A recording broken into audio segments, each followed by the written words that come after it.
we'll go back to the older content and those campaigns will crush and continue to drive new people to their profile. You are now listening to the Creative Juice podcast brought to you by IndiePRO.io.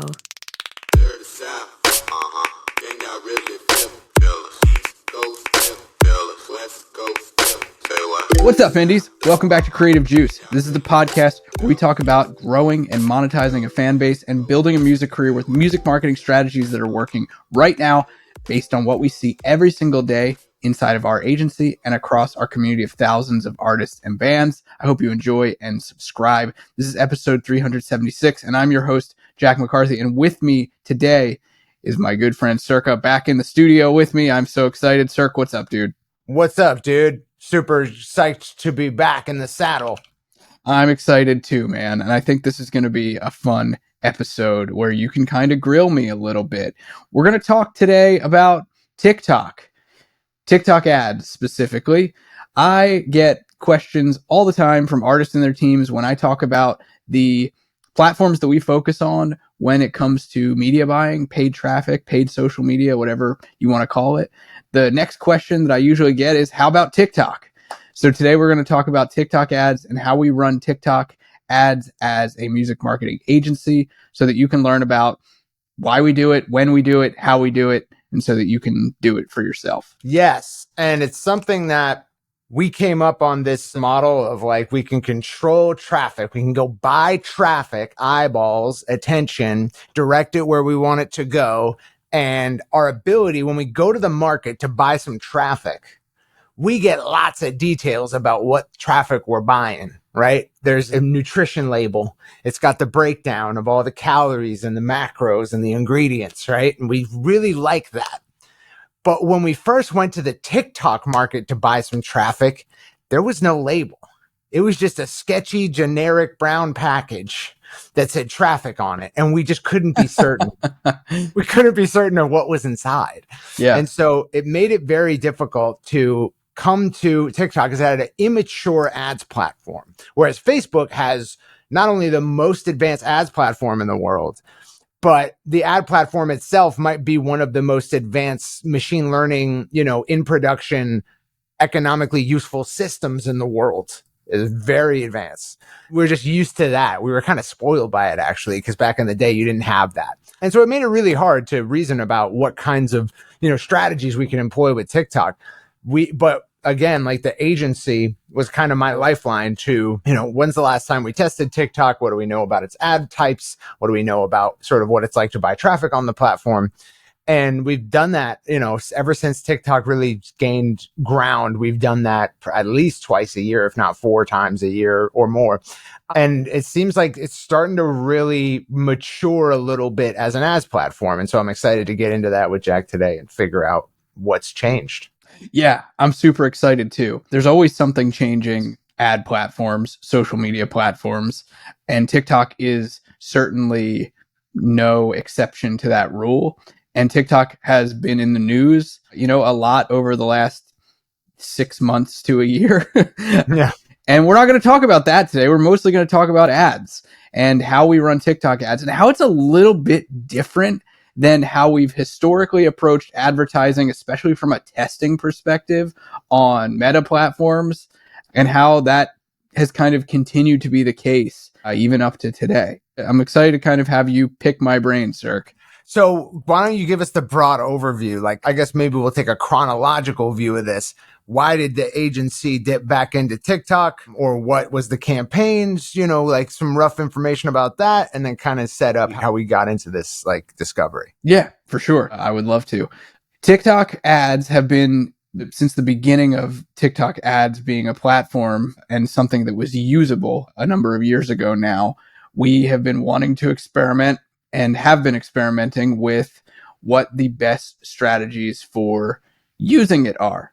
Because there's certainly tons of brands that are on TikTok and using it. Certainly tons of brands, artists, creators, businesses have gotten tons of exposure through organic TikTok. And so it stood to reason kind of from the beginning of the TikTok ads genesis that results could be driven by using paid traffic, just like any other platform where you've got the ability to buy traffic, like when we kind of kicked off the episode. The idea to pay for traffic to get eyeballs and then drive that traffic to a destination for an intended result is appealing to us as digital marketers, right?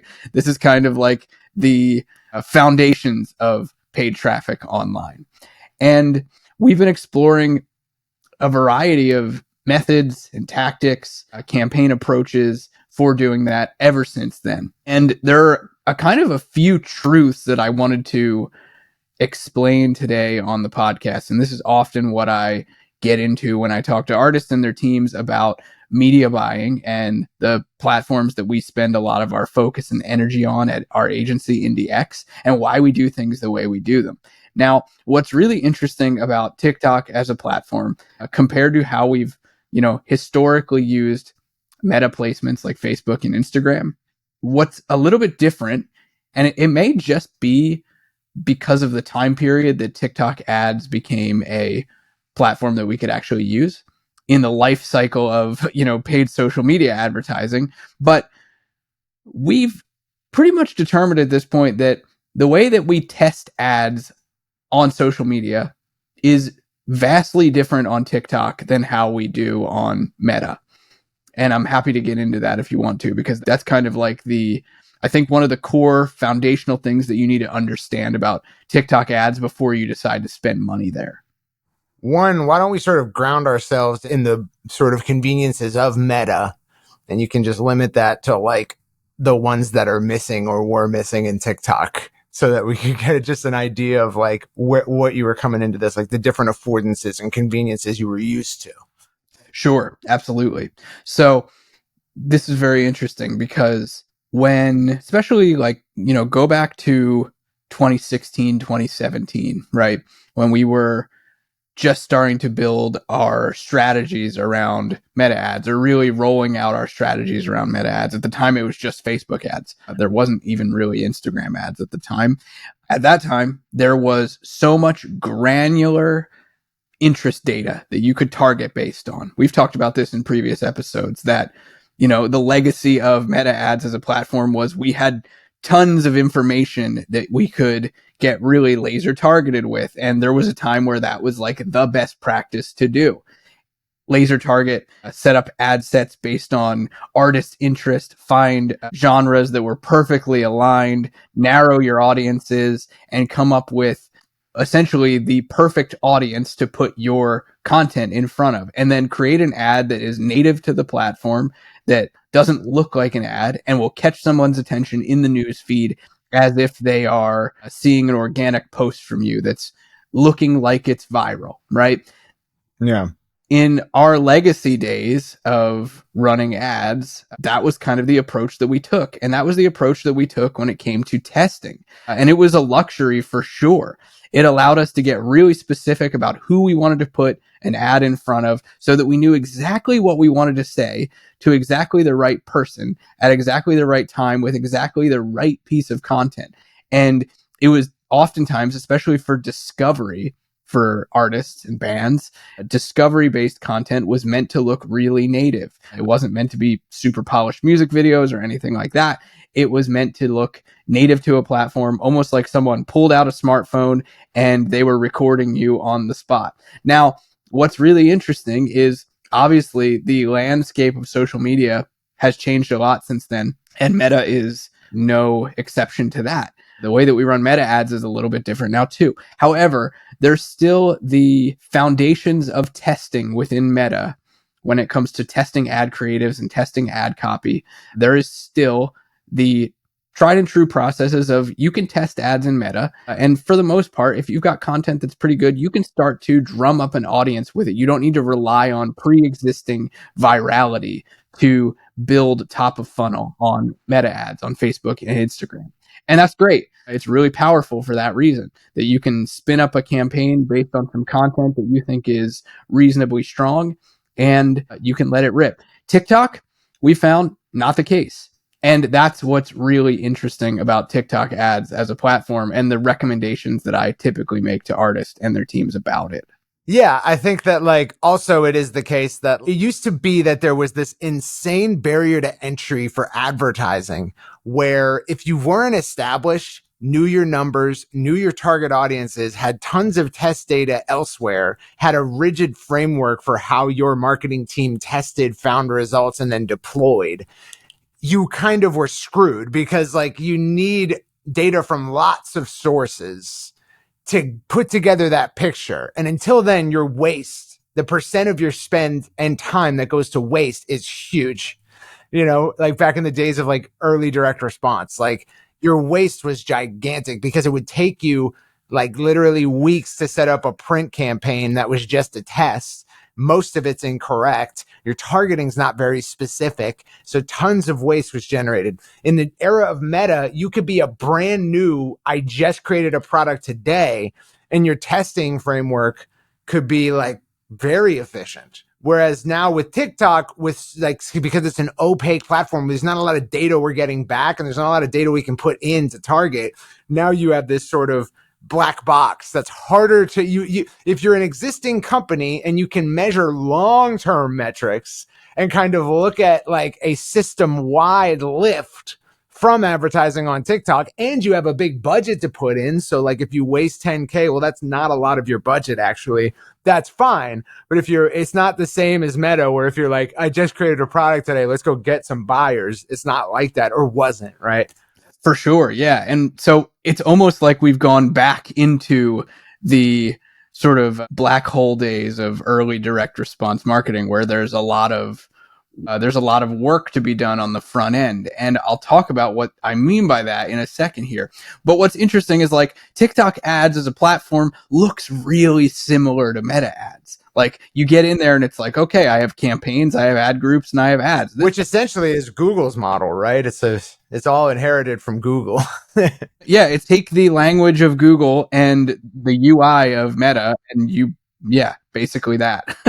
I mean, Meta is derivative of Google as well. Yeah, yeah. And so I think what often gets confusing is like if you're new to trying to grow your fan base using paid traffic and you're interested in TikTok and you've seen Meta ads and you've been inside the ads manager, maybe you might look at TikTok ads manager and be like, oh, these are the same thing. Like I can use them exactly the same way. So cool. I'm going to just focus on TikTok ads.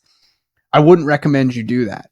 And here's why. The strongest performers that we've seen from day one of running TikTok ads for artists has been when you have viral creatives, pre-existing viral creatives to work with. And so what that means is the testing grounds for TikTok ads actually isn't ads at all. It's organic. It's TikTok organic. You work on your content, you post it on your TikTok profile, you test headlines or copy, you test video hooks, you test settings, format of the video, the song section, the way you perform. You test all of that in an organic playground. And then when you find winners over time, that's when you can start driving traffic with TikTok ads, or that's when it's most effective to drive traffic with TikTok ads. Anytime we've tested like cold start TikTok ad creatives in TikTok ads, haven't performed well. Don't really know why. I think it has a lot to do with the user behavior on TikTok itself. Like I'm a TikTok user, I'm scrolling. I still to this day think it has a lot to do with that. That when something doesn't have that actual viral spark going on, you can't orchestrate it the same way that we've historically been able to with Meta on any placement. Yeah, that also makes the barrier to entry super high. Now, it might be the case that like big brand advertisers can not only afford to do that, but they could afford to make an accompanying like viral campaign where they're doing influencer marketing in tandem with the ads as a means of supporting the ads. 100%. But it's just not very accessible for the every person. Well, yeah. I mean, it's certainly different in that way. Like, if you're a big brand that has influencer campaigns going on TikTok, then you've got ad creatives basically at your fingertips because you're paying influencers to put their content or your content, your product or your service or whatever it is that you sell in front of their audience. They've got an audience that's already paying attention and likes them. That audience is going to view those organic posts, and then you can just grab those organic posts, run them up in your TikTok ads account as a Spark post, which is essentially the same thing as like a boosted post in meta language. It's grabbing the post ID, so to speak, if we want to talk about translating meta to TikTok. The Spark ad is that. You grab that and you've got winning creatives, right? Yeah, 100%. It's also the case that like a viral post could originate as an ad, on Meta. Yeah. Whereas like I don't think we've ever even seen or even thought that might ever happen with TikTok. Yeah, I certainly haven't seen it for artists. Definitely not. I wish I could say that I had. Maybe someday I will. Maybe we'll be able to do an update on this someday and we'll be able to. But largely speaking, organic is the testing grounds for TikTok ads, and then ads are not. Like, there's not an ad campaign structure in the world that I would recommend for you to test some new ads with, or test some new variations of your singles TikTok posts to see if you can make them go viral with ads. It's just not what I would do. It's never what we recommend to our clients. It's always on the back end of virality that we're like, okay, you've got momentum now. Let's put gasoline on the fire. It's much more like amplifying what you've already got going on rather than trying to, rub two sticks together and start the fire. And we had certainly heard, at least anecdotally, I had heard around the time that TikTok ads was starting to be a thing, I had heard like, oh, this ad platform is hungry for content in the way that the organic part of it is. Meaning like you cannot have evergreen ads on TikTok. I don't know the degree to which that was true, or they were just like kind of windowed to their experience, or the degree to which that shifted since I heard it. But that was the report at one time. Yeah, that's an interesting one. And I actually think that the truth of that, it probably lies somewhere in the middle. Like, now, as we're kind of maturing through TikTok ads a little bit, like it's been a platform for a few years now, I think, and TikTok itself has been a platform for more than a few years now. I think that there's still truth to that, in the same way that like TikTok organic content might be considered like disposable content with very short life cycles. However, I've seen viral posts on TikTok that we've run ads for our clients that we've continued to run ads for, and they use it to generate audiences for a long time, like many months. Yeah. So that's interesting for artists. Now, whether or not that may be true for brands and other types of businesses and e-commerce, online stores, things like that, I think that there's probably more truth in that realm, where discovery is less of a goal and direct monetization is more of a goal, right? You're sending a call to action over to your store to purchase a specific product or something. You probably do need to swap out hooks and ad angles and things like that at a more rapid pace than what you might find on Facebook or Instagram when it comes to like evergreen ads. So I would agree in like certain standpoints, but when it comes to like top of funnel and discovery, we've seen, like I said, plenty of artists run up lots of ad spend over many months on viral creatives that they've run that are specific to top of funnel. And that's kind of what I'm talking about here today. Like, we're mostly talking about like awareness, top of funnel, engagement, growing an audience on TikTok with ads. The way you do that is once you have traction organically, then you can let it rip. And I could talk a little bit about the campaign structure. I don't think we need to get too granular about that, but what we like to use is we like to use community interaction as the objective and send people actually back to the profile. So you're generating views, great, that's cool, but they're not just empty views. It's people actually going back to your TikTok profile, hopefully following you and engaging with it and getting into the weeds of the other stuff that you've posted. And that's why, again, it's important to have a profile that is organically populated with a bunch of stuff. Because when people see your one viral video that you're now spending money on and they go back to your profile, they're going to find more stuff to become a fan of. And that's how it kind of creates this feedback loop cycle of artist discovery. Yeah. So what's changed I think we've well laid the foundation. Like, what is the change that we're discussing here, and how did it come about? Well, for one, I wanted to just really, for the purposes of this episode, because I don't think we've ever really gone deep on this on the podcast before. I mostly wanted to just lay the foundation for artists kind of like once and for all, or at least once and for all right now, of what we're doing to kind of like pop the hood and talk about it and talk about when you should think about running TikTok ads. And I think we've made it very clear. It's like once you have viral traction, if you want more, then run ads. If you want to extend the life of that virality, then run ads. That has worked really well for a ton of artists at the agency. In a lot of ways, actually, what's really interesting is like we've seen it when folks get on the back end of virality, like, and then they run up spend in this way. It's resulted in like them getting offered deals and stuff, which is really interesting. Like the ad spend has helped to kind of push things into the stratosphere, which is really cool. So that's a neat kind of like anecdote, I think, and just something to consider about like how we go about doing this. And all of this is about top of funnel. I would say in terms of what's changed, one thing that is really interesting, and I've definitely mentioned this on the podcast before, was that before recently, there weren't really retargeting audiences on TikTok in the same way that they are on Facebook or Instagram or even YouTube for that matter. Insofar as the ability to retarget organic engagement that happens on the platform wasn't there. And now it is. You can now create custom audiences off of the views that come from videos on your profile publicly, which is great. It used to be that you could only retarget views that were actually driven from ads. And so that was always kind of like a little bit of a pain, right? Because it was like, okay, I built up all this virality. Great. Now I'm going to run traffic. But the only people I can actually retarget are people that I captured using my money rather than the, maybe initial 1,000,000, 2,000,000, etc.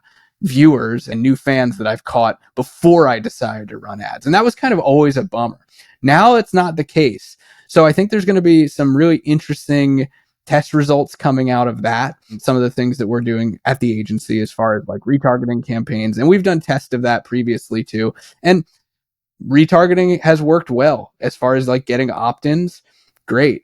Even so far as getting sales, like gone pretty well, but you were always fairly limited to the types of retargeting that you could do, that it wasn't able to quite go to the scale of what we've done and what we do on meta platforms. But I'm really interested in this and pretty excited to see where that continues to change over the next, I don't know, we'll say year. I'll be conservative and say a year. It could change faster, but yeah, I wonder also to what degree TikTok has limitations here that Meta's already experiencing. Yeah, I wonder too. What specifically comes to your mind? Well, we've sort of taken the presupposition here. There was a period of time when iOS 14 first hit and Apple was like, hey, we're going to limit, how ad tracking works on the whole internet for all of our users. Like, which kind of like, I kind of thought then like Apple's going off on a limb here because they're letting their hatred of Facebook really consume them here. They're making kind of a really aggressive choice. It might not seem that way to someone who's like sort of less initiated on sort of like internet commerce and the FANG wars, but if you're deep in this, you kind of know, like, yeah, Apple is basically what they're doing is they're introducing a change to how tracking works that changes sort of the fundamental presuppositions of internet technology, web technology. And they're doing it really, it shoots everyone in the foot, but they're doing it for Facebook. They really don't like Facebook. Yeah, they were coming after Facebook. Yeah, they're coming after Meta. And, this is a long-standing rivalry ever since sort of Facebook failed to participate in smartphones. Really that's kind of where it comes from. And it's just a big move, because it's not just like there's a lot of collateral damage in this. And that's coming back to bite them now in a big way. But all that said, it was clear that like, well, this might actually, it eventually became clear that it wasn't going to be a transient change. We figured like, well, there's ways to get around this. So surely like the internet will adopt those ways and it will be back to regularly scheduled programming. But a couple of things actually happened. One thing that I was wrong about initially was it did significantly damage retargeting. So basically what happened was you now would have to, if everything was to work how it used to work, it would have to mean that every Apple user explicitly opts into being tracked. So when you download the Facebook app, a little pop-up comes up and the default option is no, but you could say, yes, I'm okay with this app being able to get information from other apps when I'm on the phone. So if I leave Facebook to go to Safari browser, I'm okay with Facebook receiving data from my browsing session. That's kind of the implicit like break in the connection. So now Facebook could no longer send data about where you went after you left Facebook back to Facebook servers. Its ability to do that was like largely hampered. And that's not just for iOS. It eventually becomes the case for macOS. And then this becomes sort of like an implied standard that others might adopt too. And so that really changes the dynamics, because now we can't have third-party cookies, meaning my website can't modify cookies on your device that were set initially by Facebook, and Facebook can't read cookies from your browsing session on my website that I put there. Only the origin, the source of the cookies, there's just basically a little log file in your device that has information in it. Only the people who store the cookie can read the cookie. And so that changes things dramatically, because it means that Facebook can't put some data on your device that I then later read to say, hey, Facebook, this is this user. And I can't say, hey, this user did X, and Facebook later reads it when you get back to Facebook. And I can't send data to Facebook about your browsing session, not from your browsing session. I would have to store it on my website server and then send it later on. And so that changes things dramatically. It certainly changed this sort of ability to robustly track Facebook users around the rest of the web. And what that means is the way we primarily build custom audiences is we either upload an email list, a list of email addresses, or we have a little script on your website that communicates back to Facebook servers, which it can no longer do on iOS devices. Now, just to say all that to say, okay, that really puts a damper on the robustness of custom audiences, because one, every time that you visit a website that knows what your email is, you either logged in, you put it in a form, whatever. Now when they pixel, they can say, this is this user, here's their email. They can send robust matching data back. Facebook can constantly enrich the data it has about you, verifying your email, so on and so forth. So even if you spun up a new email that Facebook doesn't already know about, well, eventually that tracking relationship is going to be linked to that email. They're eventually going to consider that email, that new email that you didn't sign up for Facebook with, as part of your user profile. But now that might not happen. It might never happen for this new email, because you might be on an iOS device and it might never be able to link you back up to that new email. And so that really hampers our ability to use email uploads as custom audience sources. And then like the whole website pixel thing is out the window. So there's a lot of reasons why custom audiences just took a major L on iOS 14. And I'm wondering if TikTok's custom audience implementation is going to be any less hampered by this. Historically speaking, it really hasn't been. It's been impacted in quite the same way. And the degree to which they've addressed it has been really similar to Meta. Shocker, right? Like Meta implemented a conversions API to try and bridge the gap with first-party data, and then enrich the first-party data to the degree that they were quote-unquote allowed to, and then give you matching scores of how your data matches up with their data. TikTok does a similar thing with its events API.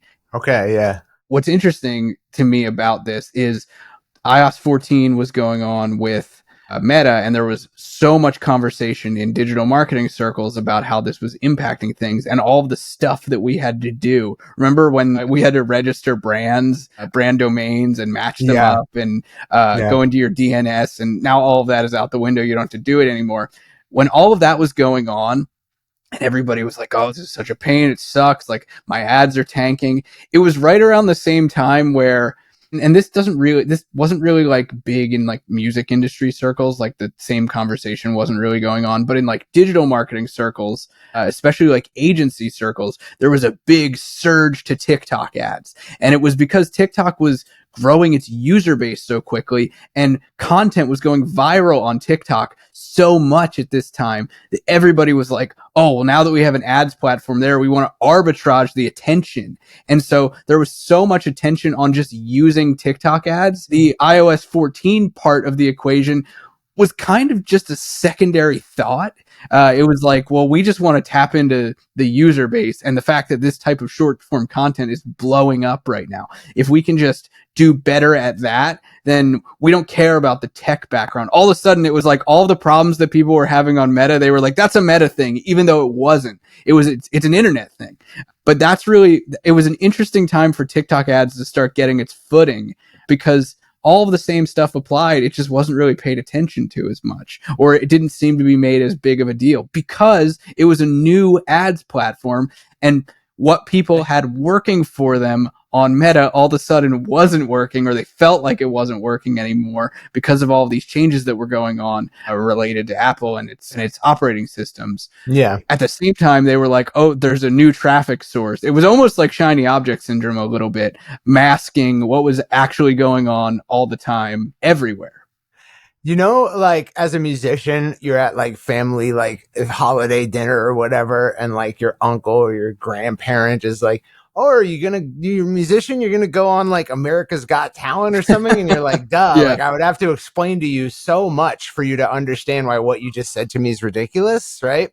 It's like that inbuilt knowledge, right? It's like the layman, the normie doesn't have this deep knowledge. That's kind of how we are in relation to the rest of music business education space, right? Like we're super nerdy about digital marketing, and the rest of the music business education space is super nerdy about music industry history. And don't get me wrong, so are we, but like the level of depth with which we approach direct marketing is not the level of depth you're going to get from your average talking head in the music industry.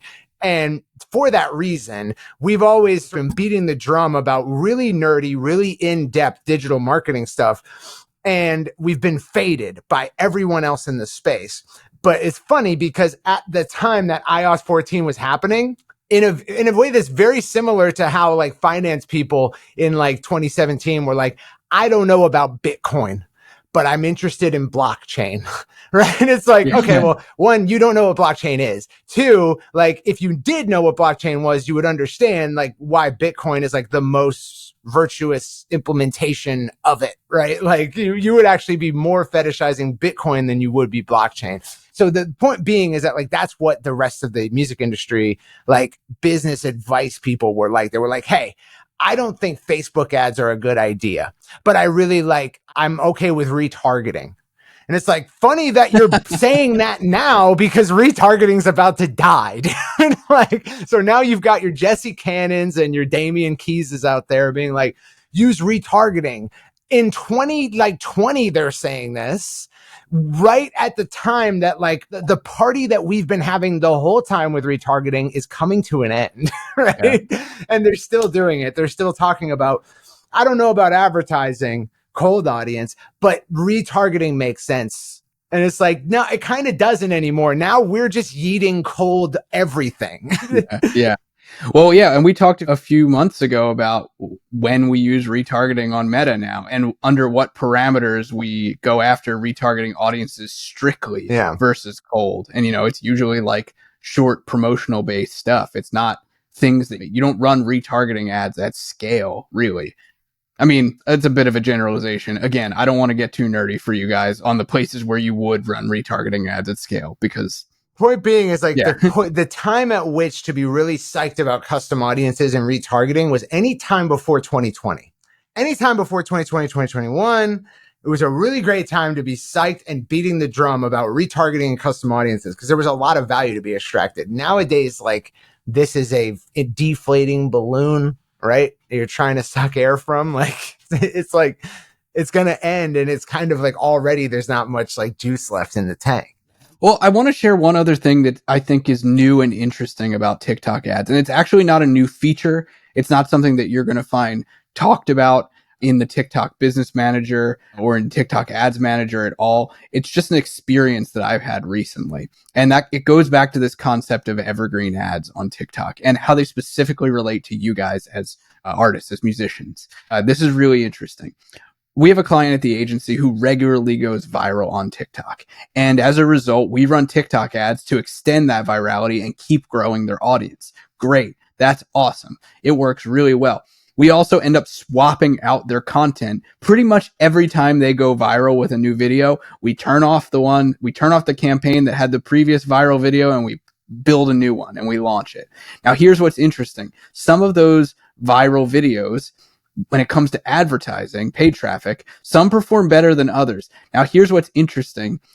The campaigns that have outperformed the others, we regularly go back to those. If they're just in a lull where they get a few, what they might call flops that just don't go viral in a row, and they're like, well, we want to keep growing our audience and we want to make sure we're still getting in front of people and that they're excited, we'll go back to the older content, and those campaigns will crush and continue to drive new people to their profile. And I think that is something that's a newer discovery that's exciting, and it's kind of contrary to the narrative of TikTok of like, you need to put stuff out constantly. You need to keep doing, make more. You do organically, and you should. But once you've got ad campaigns that work, they can continue to work. Yeah. Which is really interesting. And I don't think you'll hear many people say that, but I'm living it. So it's real. Yeah. And it's like, maybe the underlying reasons, the underlying contributing factors of an evergreen ad are not platform dependent, right? It's like the reason an ad continues to work is not a function of the platform on which it's served. It's a function of just human attention and like pieces of content, right? Like is sort of platform agnostic. Now, platforms can make it easier or harder to have an evergreen ad, but they can't like negate the possibility of one, so to speak. Right. So, yeah. So this was a deep dive on TikTok ads. Cirque, I appreciated this conversation between you and I, because I think like we've never really gone deep together on TikTok ads. I've probably spent, correct me if I'm wrong, I've probably spent more time in the platform than you have. 100%. And our team has definitely spent more time in the platform than either of us have. Yeah. And there's a lot that I think will still change with it as it continues to mature. But these are the kind of conversations that are interesting when it comes to ad platforms that are in their infancy still. Like compared to Meta ads, and especially compared to Google ads, like TikTok ads is a baby. Yeah. I think the conversation will become more relevant though, because it's like every social media, every free product has a curve. Every like ad supported product has a curve where it's like initially you get the most, we consider it a downward curve. Initially, like this is how long the platform has been alive, and this is how much free attention you get from the platform. You start off, the time is at 0. Yep. Free attention is at the highest. They're just giving it away to get you addicted to the platform. As we go along, we curve down. Like you're going to stop getting free attention. And certainly we're in that part where you can't just like, register 5 new TikTok accounts. One of them is like default viral, like you're just good. Like, dude, remember when Facebook pages were like that? Yes, you could take something that people love, like the Boston Red Sox, make a few like Boston Red Sox image infographics, like, or just snapshots and pictures, and then you could put them on your page, and you would have like 150,000 to 1 million like followers on your Facebook page. Then you start selling like knockoff Boston Red Sox t-shirts, and you have $1 million business. Like that literally would happen. This is no exaggeration. Dude, yeah, I saw it all the time. Crazy. And people immediately said, oh my God, like this and that is dead. This will live forever. You need to be rushing into this. And that's certainly like we saw a very similar echo effect in the infancy of TikTok. Oh my God, TikTok's such a better platform. It's just better. Instagram too. People often conflate social media platforms. They conflate early or in a different stage of its life cycle with just default better. Right? It's like, dude, TikTok's not better or that different. It's just in a different stage of its life cycle. It can afford. It's not a multi-billion-dollar public company yet, and it can afford to give away free reach, right? And so, yeah, but like certainly like any ad-supported platform that is free for users eventually has to monetize, and it usually manifests in the exact same way. In organic reach goes down, you stop getting free virality. That your organic reach then starts to get depressingly low. and you have to spend, and it's around that time that the ad platform matures as well. So it seems like we're right on schedule. It's also around the time when people start dabbling in ads, and then you hear things like, I ran some ads and now my organic reach is shot. Dude, how many times have you heard that sentence about any platform on the internet ever when it comes to, paid traffic and digital marketing and how to get reach? It's hilarious. Most people don't know numbers. Most people aren't talking in numbers. So they'll say these things like, oh, my organic reach is shot, but they're not being scientific about what they're saying. No, it just feels like it. It just feels like it. And the reason is before they ran ads, they had nothing to compare the feeling of their organic reach to. Then they ran ads. Now they have two quantities, two distinctly different experiences, and they can look at experience A and be like, this looks shitty now. And it's like, yeah, it always was shitty. You just have the experience like what it's like to have inflated or like reach. And it's nice, but that doesn't mean that like some nefarious mechanic is behind the scenes saying, as soon as someone runs ads, make sure they don't get any organic reach. Like, how would that make any business sense? It doesn't even make logical sense that they would do that. It wouldn't entice you to advertise more. Yeah, 100%. Oh, I feel like we've probably talked about that before over the life cycle of this podcast. Yeah. But just to say, like, this has happened before. TikTok is no different from Facebook in this way. And Facebook really, we're talking about Google, because it used to be the case that you could spin up a blog, write a couple of articles about some long tail keywords, and all of a sudden you're number one on Google search rankings for terms that have a lot of economic value attached to them. You used to be able to stuff keywords in white text on a white background, and it would trick Google into ranking you higher. So yeah, like, I mean, one of our favorite podcasts of all time is Perpetual Traffic. And if you listen to Ralph Burns, the host of Perpetual Traffic, he talks about his early like SEO super affiliate days of, sending people to weird little medical products and weight loss products and things like that, and using now what is definitely black hat SEO tactics to do it. Yeah. Way back, like, but way before he's running tier 11 and doing what he's doing. So it's always interesting to think about those kinds of things. Yeah. It's also like, yes, it is the case that these platforms will start limiting the organic reach they're giving you. Yes, somewhat to monetize, but also because what they were doing before is not sustainable. It's not sustainable for TikTok to make everybody viral.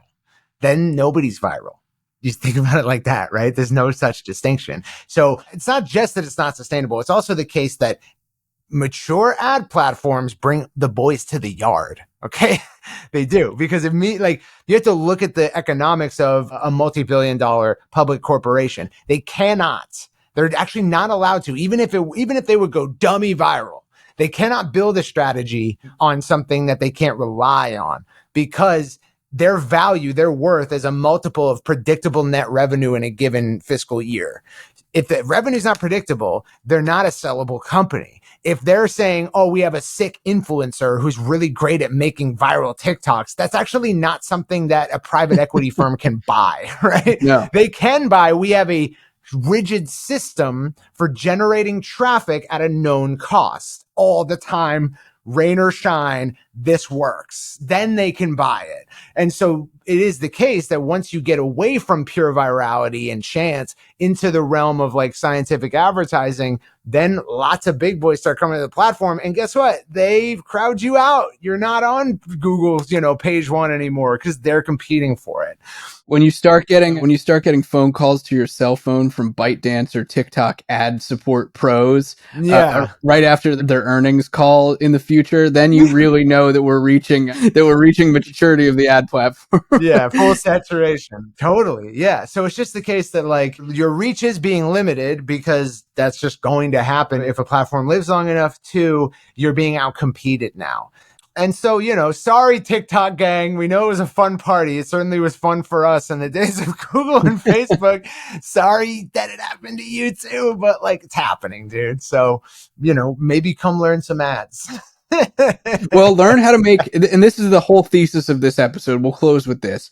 If you guys have been wondering about how we run TikTok ads for artists, this is how we do it when it comes to growing awareness and audiences on the platform. Get good at creating content, post that content, get traction with it, and then run ads on it.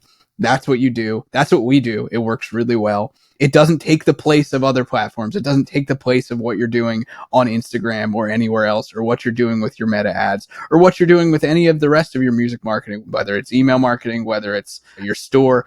It doesn't take the place of any of that. It's supplementary. It's part of your stack. You should consider it. This is the way that we do it. Maybe we'll do an update later as we continue to test new things. If you guys think that would be interesting, let us know. We'd love to hear from you. But until then, we'll see you next time. Cirque, thanks for grilling me, dude. Of course. Peace out, Indies. Can y'all really feel the East Coast?